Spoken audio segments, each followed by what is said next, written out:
Messieurs, bonjour. Je vais procéder donc à l'appel.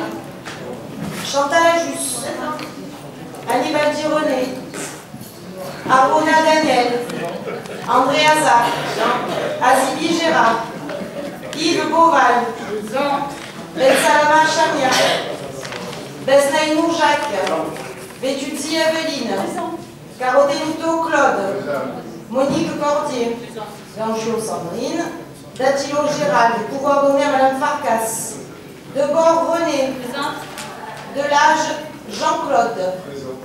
Alors, on a les pouvoirs de M. Miron. Est-ce vous qui avez les pouvoirs de M. Miron, peut-être? Il arrive. Ok.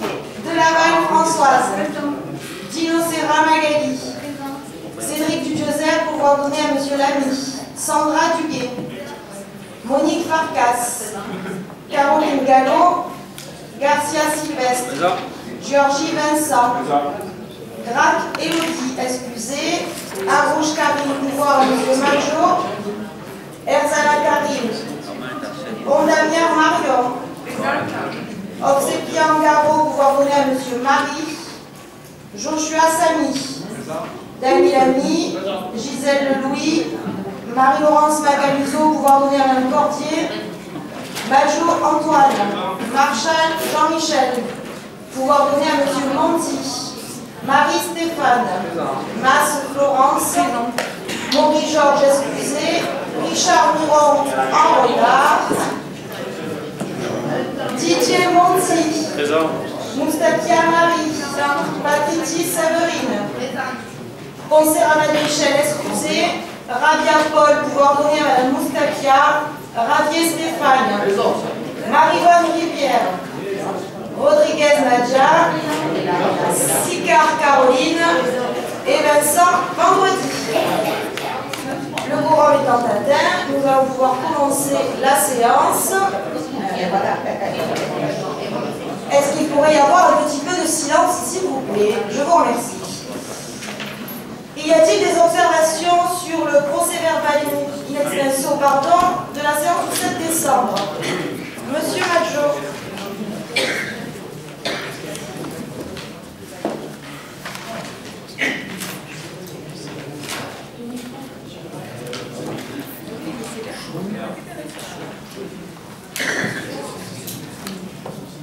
Oui, madame la maire, chers collègues. J'ai bien revu ce procès-verbal in extenso comme les précédents. On peut s'apercevoir qu'il n'y a pas, lors de ces conseils d'arrondissement, une rubrique questions diverses. Alors vous allez me dire pourquoi. Parce que votre rôle ne se cantonne pas à enrôler les rapports que vous présente la mairie centrale. Vous avez aussi un rôle décisif dans les 13e et 14e arrondissements. C'est la raison pour laquelle on peut être amené à vous poser des questions qui ne concernent pas les rapports. Autre chose aussi, il manque dans les procès-verbaux la liste des absents et des présents au conseil. On ne sait pas qui était présent et qui était absent. Alors pourquoi je vous dis ça?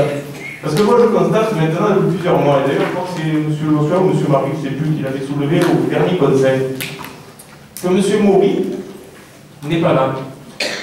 J'ai travaillé quand même quelques années avec M. Maury. C'est quand même une des personnes les plus assidues. C'est le moins qu'on puisse dire. Et maintenant, ça fait plusieurs conseils qu'on ne le voit plus, il est porté disparu. Alors avant d'appeler Jacques Pradel, je constate une chose, c'est que dans l'agenda municipal, le nouvel agenda de cette année d'ailleurs, que je n'ai pas vu, et dont j'aimerais bien obtenir un exemplaire, M. Maury se situe derrière Madame Roseline Druard. Rassurez-moi, j'espère que M. Maury n'est pas décédé. Pouvez-vous me confirmer, et je l'espère qu'il est bel et bien de ce monde.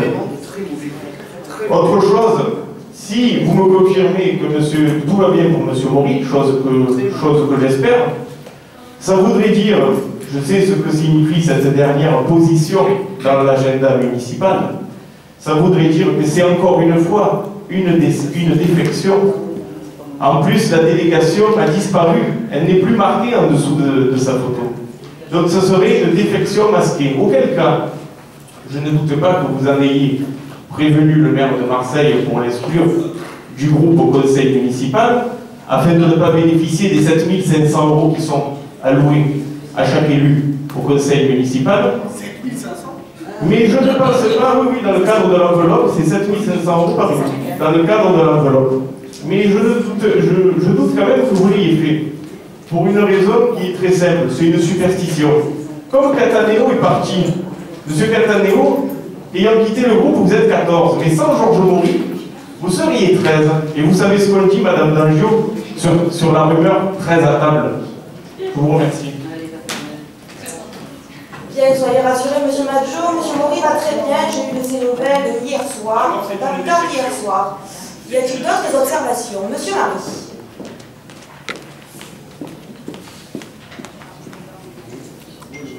Madame le maire, pas d'observation particulière sur le compte rendu, mais je souhaiterais simplement vous demander la possibilité de faire une minute de silence pour Madame Ada Bérébou, qui est une militante associative bien connue de ce secteur, qui est décédée cette semaine, qui a été d'ailleurs, si j'ai bonne mémoire, décorée de la Légion d'honneur dans cette salle en présence d'un ministre de l'époque. Donc, soit-il possible de faire une minute de silence pour une grande dame de nos quartiers. Vous pouvez me donner son nom, s'il vous plaît, je ne l'ai pas compris. Madame Ada Bérébou.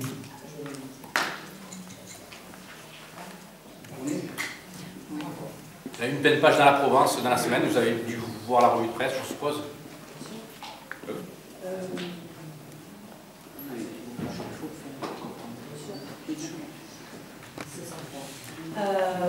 Ceci étant dit, il est vrai qu'il y a des malheurs régulièrement, malheureusement d'ailleurs. Si on devait prendre le temps de faire des minutes de silence à chaque fois, on le ferait souvent.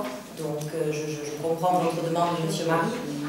On peut la faire aujourd'hui si vous le souhaitez. Maintenant, voilà, on ne pourra pas le faire systématiquement à chaque conseil d'arrondissement. Des décès, il y en a tous les jours, dans nos quartiers également. Donc voilà, maintenant, je veux bien que nous fassions cette minute de silence si vous le demandez. Je vous demanderai de le faire.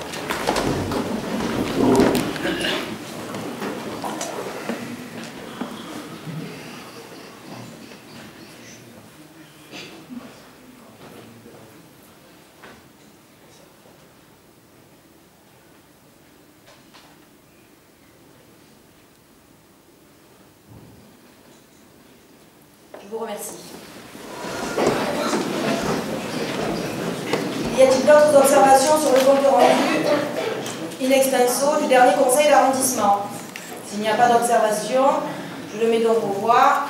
Est-ce que tout le monde est d'avis de l'approuver? Tout le monde est pour? Je vous remercie.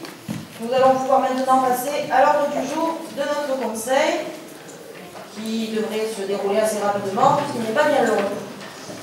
Rapport numéro 1, Monsieur Lamy.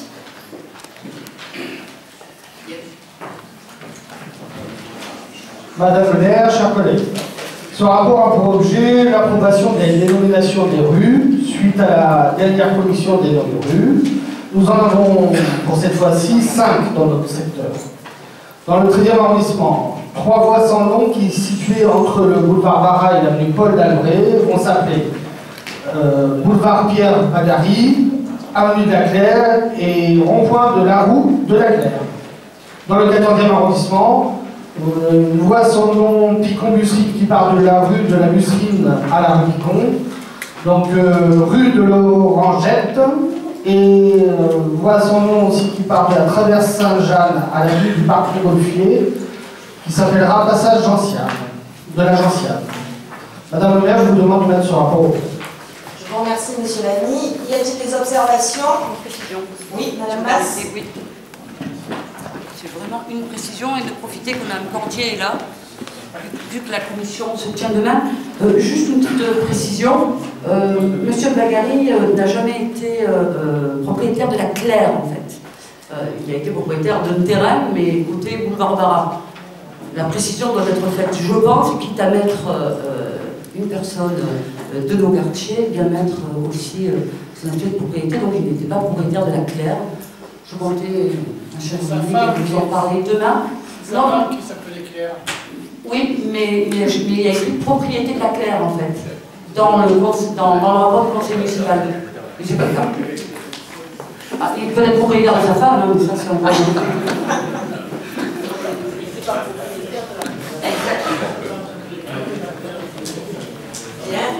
Heureusement que c'est vous qui avez fait ça. Ça peut être pris au second degré. Mais vous avez des antiques. Je vais donc mettre ce rapport au voix. C'était invalidant. Qui est pour? Eh bien, tout le monde est pour. Le rapport est donc adopté. Rapport numéro 2, M. Besnaïnou. Madame le maire, bonjour. Ce rapport a pour objet une garantie d'emprunt pour la société Fuxen d'Habitation de aujourd'hui publique. Rapport numéro 2, M. Besnaïnou. Approbation d'une convention de partenariat conclue entre la ville de Marseille et l'association César.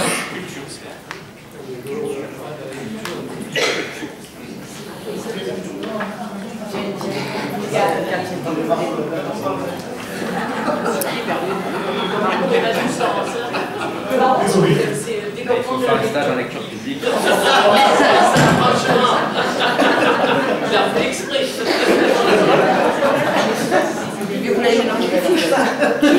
J'ai vu le fiche mélangé, c'est pas Qui l'a fait?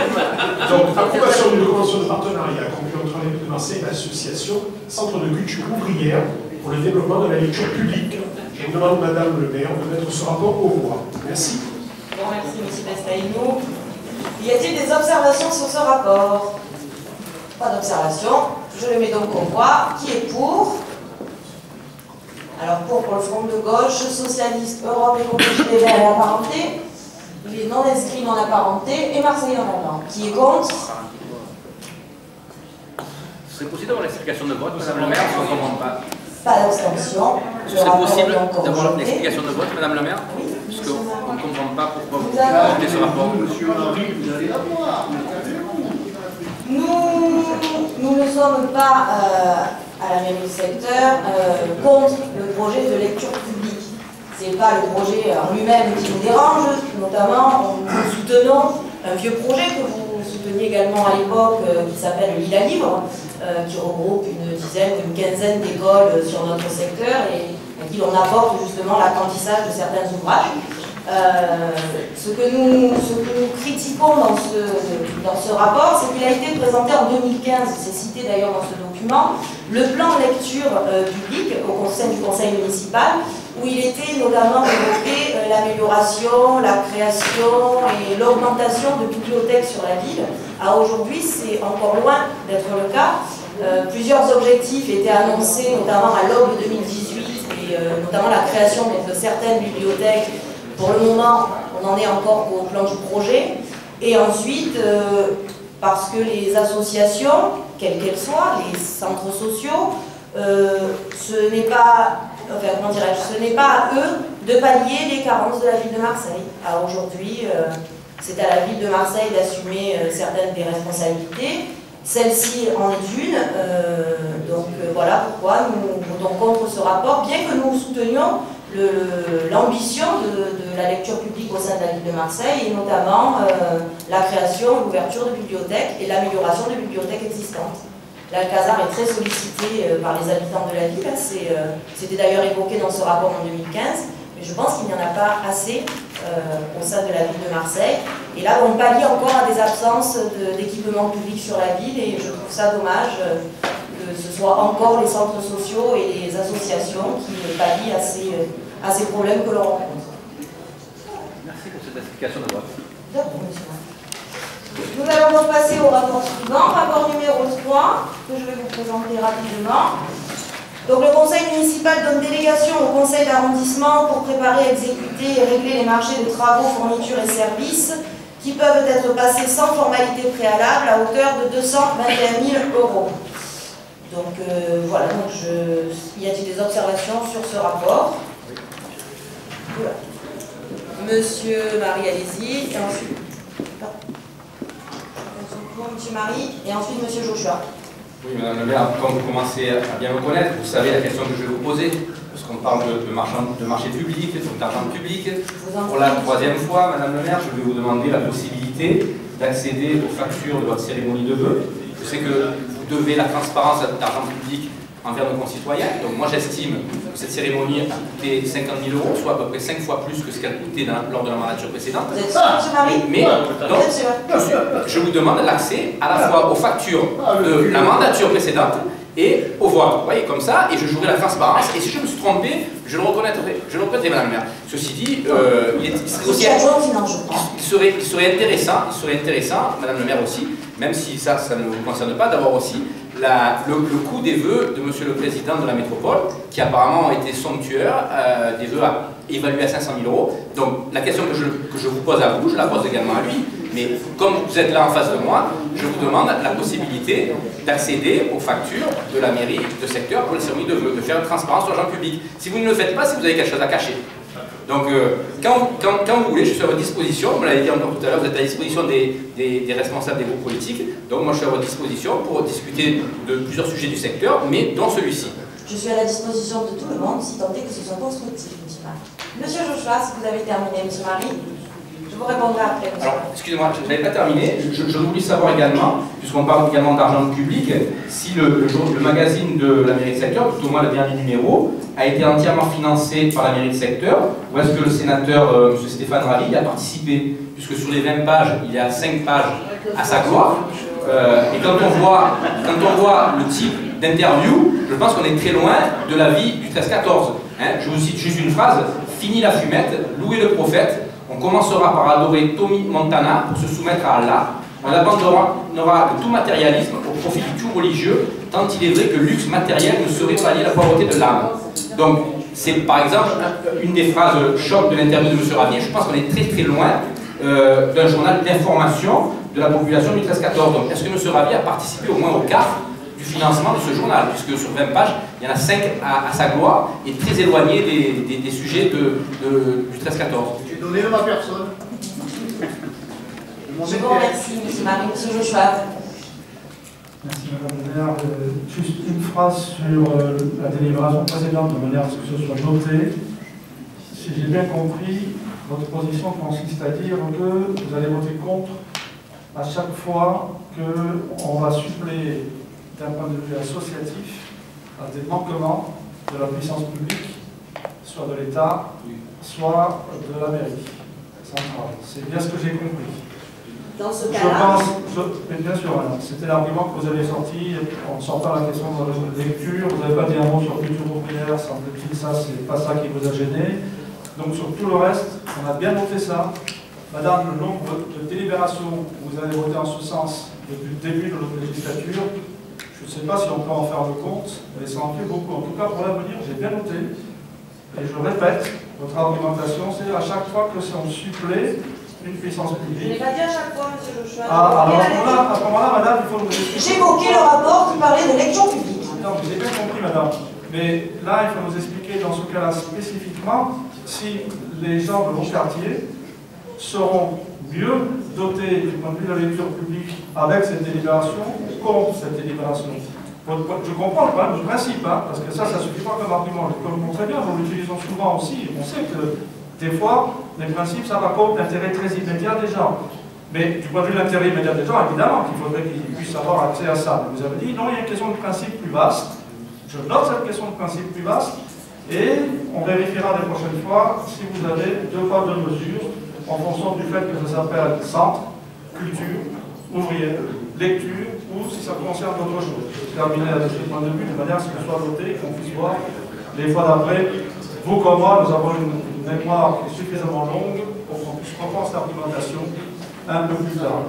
Concernant la délibération qui nous concerne, vous connaissez notre position de principe. L'idée générale que l'on puisse décentraliser ces décisions dans les mairies de secteur, on n'a rien contre, mais nous avons un procès d'intention fait à votre égard. On n'a pas confiance de ce que vous faites de cet argent, et en conséquence de quoi, comme les autres fois, nous ne prendrons pas part au vote. J'en profite pour dire que, bon, c'est vrai que c'est la marotte de M. Marie, mais à force, ça finit même par mettre en mémoire. Au début, je me suis dit, bon, là, M. Marie est devant le... Et là, le nombre de fois qu'il vous a demandé quelque chose qui devrait être accessible à tout le monde, même aux citoyens lambda, peut-être que c'est difficile aux citoyens lambda, mais là, M. Marie est quand même élu de notre secteur, il vous demande ça avec politesse depuis longtemps. Je pense, ou à la presse directement. Je pense que vous devriez enfin accéder à sa demande avant que nous ayons fini la législature. Mais évidemment, c'est à vous de décider. Bon, merci. Alors, y a-t-il d'autres qui demandent de suite la parole? Bien. Monsieur Joshua, je ne vais pas revenir sur la justification que j'ai donnée juste avant sur le rapport concernant la lecture publique. Bien évidemment, ma réponse concernait la lecture publique, donc ce rapport. Et sachez qu'aujourd'hui, nous n'avons rien contre les quartiers et contre tous les quartiers de notre secteur. Nous avons investi, et nous continuerons à le faire, plus de 80 000 € dans les projets dits projets éducatifs avec les écoles, autant bien dans le domaine sportif que dans le domaine culturel, dans l'animation, dans le théâtre, l'art plastique. Donc nous soutenons, nous aussi, nous finançons des projets qui ne sont peut-être pas d'ailleurs la mairie de secteur de soutenir. Nous pallions au manque de l'éducation nationale peut-être dans certains domaines. Et effectivement, dans le domaine de la lecture, l'éducation nationale ne remplit peut-être pas correctement son travail non plus. Il n'y aurait peut-être pas autant de difficultés rencontrées chez nos enfants si l'école faisait son travail, entre guillemets. Ensuite, concernant les vœux, Monsieur Marie, effectivement, j'ai bien appris par la presse que vous m'aviez interpellé. Je vous ai envoyé un courrier. Que vous m'aviez interpellé. Ça s'appelle une lettre ouverte, Pardon? Ça s'appelle une lettre ouverte. Je vous ai envoyé un courrier que j'ai envoyé également à la presse. Il n'y a pas de problème, Monsieur Marie, vous envoyez des courriers, si vous voulez. Donc là, aujourd'hui, nous avons fait des vœux au Dôme. J'ai bien entendu que c'était ça qui vous dérangeait, que les vœux soient faits au Dôme. Aujourd'hui, je vous mets au défi de me trouver une salle dans le secteur qui peut accueillir le nombre de personnes qui étaient présentes ce jour-là. La seule que l'on a trouvée, nous, c'est celle-ci. Donc voilà, soyez rassurés, le coût du Dôme est nettement en deçà de la location d'un chapiteau, comme ce fut le cas il y a quelques années dans cette même mairie, à moins bien sûr que ce chapiteau soit mis à disposition et financé par la région. Donc voilà, soyez rassurés sur ce côté-là. Le coût du Dôme est nettement en deçà de la location d'un chapiteau. Renseignements pris, il me semble, renseignements pris auprès des services, alors j'ai peut-être pas eu tous les documents non plus, mais soyez rassurés là aussi, Monsieur Marie, les vœux organisés par la mairie de secteur sont proches, du moins d'après les documents que l'on a fournis. Donc est-ce qu'on les a tous fournis? J'en suis pas certaine. Est-ce qu'on les avait tous aussi? J'en suis pas certaine. Mais les vœux organisés par la mairie de secteur ne sont pas si loin des vœux organisés par l'ancienne mandature dans cette même mairie, Monsieur Marie. Je suis obligé de vous croire sur parole. Pardon? Je suis obligé de vous croire sur parole. Vous me croyez ou vous ne me croyez pas, moi c'est ce que je vous dis, après vous prenez ce que vous voulez. Et ensuite, il ne faut pas oublier aussi que la cérémonie des vœux organisée par la mairie des 13e et 14e arrondissements depuis 3 ans, mais également à l'honneur des associations de notre secteur, avec une cérémonie des Phocéens d'or. Et donc je crois qu'on a été les premiers à mettre ça en avant le soir de la cérémonie des vœux, puisque c'est un moment, c'est important pour eux de les mettre à l'honneur ce soir-là, parce qu'il y a du monde pour les découvrir, parce que c'est des fois des associations que l'on ne connaît pas. Donc la cérémonie des vœux, c'est une cérémonie des vœux, certes, mais il n'y a pas que ça dedans. Il y a également cette cérémonie des Phocéens d'or qui nous tient à cœur, nous, mairie de secteur. Et qui nous a permis de remettre le chèque ce jour-là que nous avons récolté pour les Antilles à l'association porteuse de ce projet de solidarité également. Ceci étant dit, je vous propose donc de mettre ce rapport aux voix. Qui est pour?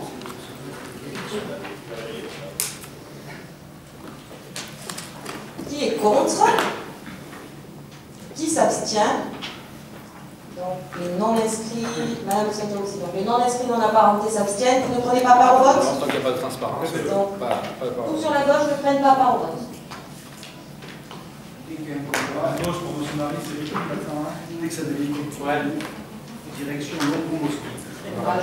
Excusez-moi, le rapport est donc adopté. Je vous propose de passer au rapport suivant que je vais également vous présenter rapidement, puisqu'il s'agit d'approuver le projet de protocole foncier par lequel la ville de Marseille s'engage à céder au profit du conseil départemental des Bouches-du-Rhône le parvis du collège André Malraux.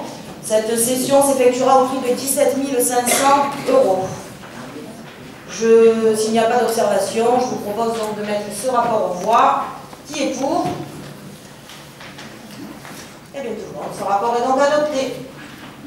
Il y a une différence avec l'autre, on n'a pas. Je n'ai pas entendu, monsieur Joshua.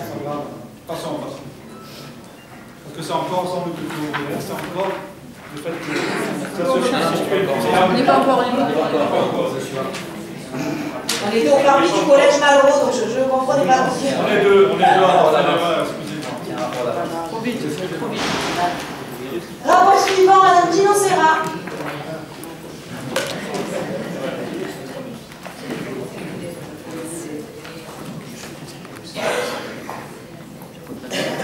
Mesdames, Messieurs, bonjour.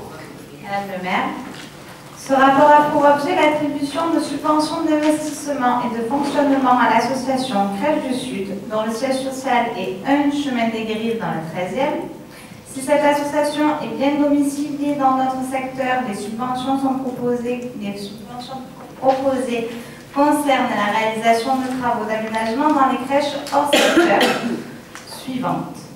137 500 € pour la crèche de 150 places située rue du Commandant Mage dans le 1er arrondissement. 110 000 € pour la crèche de 52 places Smart Sale située 2 rue Jean-Marc Mouranchon dans le 15e arrondissement. Par ailleurs, il est proposé de verser un complément de 650 € au Centre de culture ouvrière domicilié 27 avenue de Frévalon dans le 13e arrondissement pour le lieu d'accueil enfants-parents, la Ritournelle, située avenue de la Marteline, quartier de la Soude dans le 9e. L'action est assurée actuellement par un minimum 3 accueillants, soit une subvention annuelle de 13 000 €. Il convient donc de verser un complément de 650 € à la compte de 2 600 € voté par délibération numéro 17 2390 ECSS du 11 décembre 2017. Madame le maire, je vous demande de mettre ce rapport au vote. Je vous remercie. Y a-t-il des observations? Non. Nous allons donc procéder au vote. Qui est pour? Eh bien, tout le monde, je vous remercie. Le rapport est donc adopté. Rapport suivant, Madame Sicard.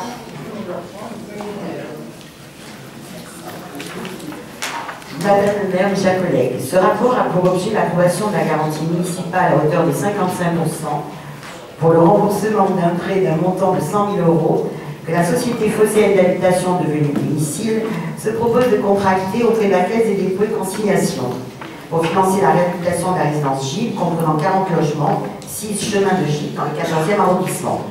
La nuitée totale prévisionnelle de la ville s'élèvera à 4 075 €.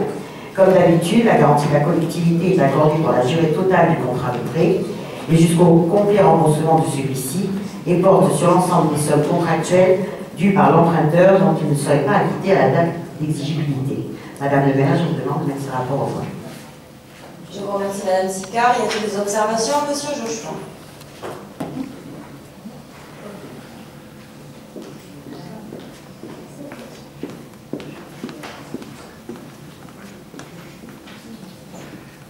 Je m'y prends sans savoir quel va être votre vote, je m'en doute, parce que nous avons eu ce débat déjà plusieurs fois. Un commentaire quand même, parce que je me suis trompé tout à l'heure au moment du vote. Cela dit, je constate qu'il n'a pas fallu attendre longtemps pour que vos principes soient mis dans la poche, puisque vous allez voter juste avant, maintenant, quelque chose, à une subvention qui supplée à la puissance publique pour des crèches qui sont, ben oui, je m'excuse, c'est exactement la même chose, pour des crèches qui sont évidemment de nature privée, même s'ils sont associatives. Mais enfin bon, c'est pas la cohérence qui est la chose la plus portée dans votre parti de votre mairie. Alors maintenant, j'en viens ici, ça va être rapide, madame, parce que nous avons échangé plusieurs fois sur ces questions.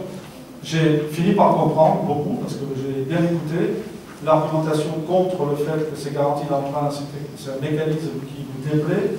Il y a beaucoup de raisons pour lesquelles vous avez avancé dans ce sens-là, que l'on peut partager. Parce que c'est vrai que réflexion faite, études faites, ces façons de faire ne sont certainement pas les meilleures. Mais je vous ai posé la question déjà plusieurs fois sur ces questions-là, parce que nous sommes souvent confrontés au même type de problème. Les façons de faire ne nous plaisent pas obligatoirement. La question, c'est qu'est-ce qu'on peut proposer à la place? Qu'est-ce qu'on peut faire pour les gens qui habitent là? Qu'est-ce qu'on fait? Parce que votre position est purement négative, comme elle est très souvent d'ailleurs. Ça consiste à dire ça ne marche pas, bon d'accord, ça on comprend. Des fois c'est convaincant, souvent non, mais des fois c'est convaincant. Mais ce qu'on ne comprend pas, c'est qu'est-ce qu'on peut faire. Nous votons ça malgré les difficultés qu'on a sur les mécanismes qu'on a fini par comprendre et qui ne sont pas les bons.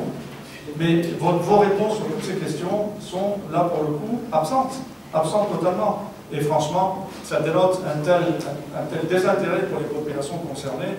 En gros, c'est, ben écoute, mon pauvre, tu n'es pas au bon endroit, le mécanisme qui vous est proposé n'est pas le bon, mais tu continues à être dans la nuit comme tu l'étais jusqu'à avant, En attendant quoi? En attendant qu'on ne sait pas trop, quand tu pars de là, parce qu'au moins tu vas débarrasser le terrain, tu seras plus dans nos arrondissements, on pourra travailler, on pourra réfléchir autrement. Donc la question que je vais vous poser, nous avons pas un rapport du même genre, donc je suppose que les argumentations seront les mêmes, je ne les servirai pas pour chaque, peut-être que non, on verra. Mais voilà, la question que je vous pose à l'avance, c'est je comprends les critiques sur le mécanisme, mais je ne comprends pas ce que vous proposez de faire dans tous ces cas-là. Depuis le temps que nous débattons de ça, jamais je n'ai pu avoir une réponse en positif. Comment on peut faire? Y a-t-il d'autres demandes de prise de parole? Non, donc je vais vous répondre, M. Joshua. Alors les rapports, les trois derniers rapports, donc celui-ci évoque tous les trois les garanties d'emprunt. Le premier pour de la réhabilitation, les deux autres c'est pour de l'acquisition en VFA, donc c'est, on va dire, deux domaines différents. Concernant le premier, aujourd'hui on a besoin d'avoir un état global des logements sociaux de la ville. On nous met un rapport avec 100 000 € d'un côté, puis 500 000 € de l'autre, puis 150 000 €, puis 80, puis 30, on change les fenêtres, on change la toiture, on ne sait pas. Et dans celui-ci, on ne sait pas. Dans celui-ci, on nous parle de 100 000 €, j'ai beau regarder, il n'y a pas plus d'informations. Donc aujourd'hui, ce qu'on souhaiterait, c'est de recevoir, enfin c'est d'avoir à disposition des élus et des habitants l'état des lieux, le réel état des lieux, pour qu'on puisse anticiper et peut-être étaler les travaux et les réhabilitations, différemment. Concernant les deux autres, je vais peut-être vous répondre, donc avant que les rapports soient présentés, on est donc dans l'acquisition en VFA pour de la construction, dans l'un de 27 logements, dans l'autre de 5 logements, et encore dans le 14e arrondissement. On n'a jamais dit que l'on était contre les logements sociaux, loin de là, mais dans les 13e et 14e arrondissements, ça suffit. Il y en a assez. On en a plus de 47% sur notre secteur. On n'a pas d'équilibre. Il faut qu'on puisse retrouver un équilibre dans nos deux arrondissements. Donc des logements sociaux, oui, mais dans les 13e et 14e arrondissements, ça suffit. Ceci étant dit, je vous propose de mettre ce rapport. Oui. D'habitude, on parle. Oui, mais je viens de lire. Allez-y, monsieur Miron, je vous lance, vous avez la parole. C'est juste une information pour Merci. votre conseil, mes chers collègues. On parlait lecture tout à l'heure, donc je lis. Et donc je lis sur 2 pages après, là, parce que vous dites on ne sait pas ce qu'on y fait, ça arrive, c'est les 40 logements. Mais vous prenez le rapport au conseil municipal qui est 2 pages derrière, il est écrit. Il s'agit de procéder à la réflexion de l'étanchéité et activation thermique des toitures et terrasses avec la mise en place de garde-corps pour une sécurité collective. C'était écrit. C'était juste pour information. On va tous aller à la première lecture. Je vous remercie, monsieur Miron, pour ce complément d'information. Simplement, je sais lire et je mets à disposition de notre groupe.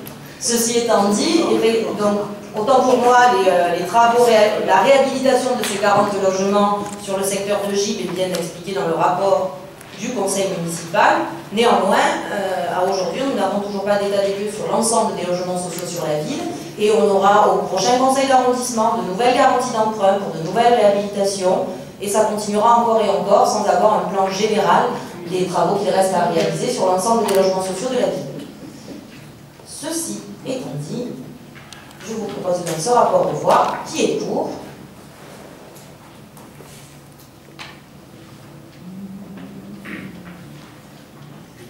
Qui est contre? Pas d'abstention? Je vous remercie. Le rapport est donc rejeté. Avant de passer aux 2 derniers rapports qui, si je ne me trompe pas, seront présentés en même temps, je tiens à remercier toutes les personnes présentes aujourd'hui au conseil d'arrondissement ainsi que tous les élus.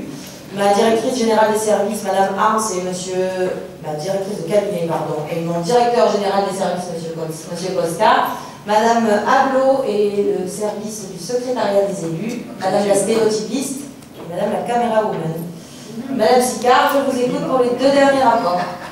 Donc, Madame le maire, je vous propose de faire une seule présentation pour les rapports 1807 et 1807S, dont les objets sont identiques.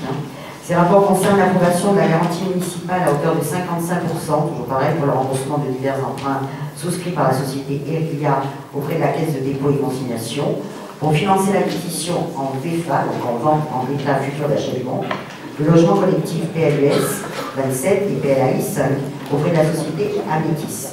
Ces logements sont situés dans l'ensemble immobilier La Buissonnière, 82 chemin de Gilles dans le 14e arrondissement. Comme d'habitude, la garantie de la collectivité est accordée pour la durée totale du contrat de prêt et jusqu'au complet remboursement de celui-ci et porte sur l'ensemble des sommes contractuellement dues par l'emprunteur dont il ne sera pas acquitté à la date d'exigibilité. Par dérogation à la déclaration numéro 16-03-81 de FAGE du 27 juin 2016, la ville sera signataire du contrat de prêt. Madame le maire, je demande de mettre ce rapport au vote. Je vous remercie, Madame Sicard. Monsieur Marie, je vous en prie.